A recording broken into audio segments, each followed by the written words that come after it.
மதுரை மாநகரில் கொடுக்கப்படுகிற இந்த முல்லை பெரியார் கூட்டு குடிநீர் திட்டம் பணி எந்த அளவில் இருக்குது? இப்போ இந்த ஒப்பந்த பணியாளரும் ரோடு அவன் பாட்டுக்கு போட்டுட்டு போயிடுறான்.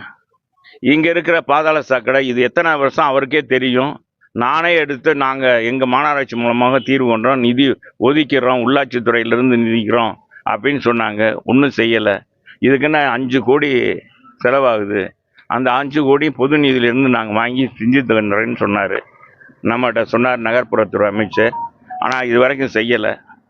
இந்த மாதிரியாக பொது வாழ்க்கைக்கே வரக்கூடாது. பொது வாழ்க்கைக்கு வர்றவன் மக்களுடைய பிரதிநிதியாக மக்களுடைய ஊழியனாக இருக்கு. நான் அமைச்சராக இருந்தாலும் ஒரு ஊழியனாக தான் இருந்தேன். அமைச்சர் சும்மா கொடியை நாட்டுறதுலாம் சும்மா படத்துக்கு வேணா இருக்கான். மன்னவன் வந்தானடி ஒரு படம் பார்த்துருப்பீங்களா? சிவாஜி கணேசன் வச்சார். நான் கொடியை நாட்ட போகிறேன், நான் கோட்டையை பிடிக்க போகிறேன், கொடியை நாட்ட போகிறேன். நீ கொடியையும் நாட்ட முடியாது, கோட்டையும் பிடிக்க முடியாது. உன்னை மாதிரி ஆள் இருக்கன்னு தொட்டிங்க. திமுக எப்படி வளரும்?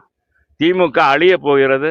உறுதியாக 2026 எடப்பாடியார் ஆட்சி மலரும் என்பதை தெரிவிச்சுக்கிறேன்.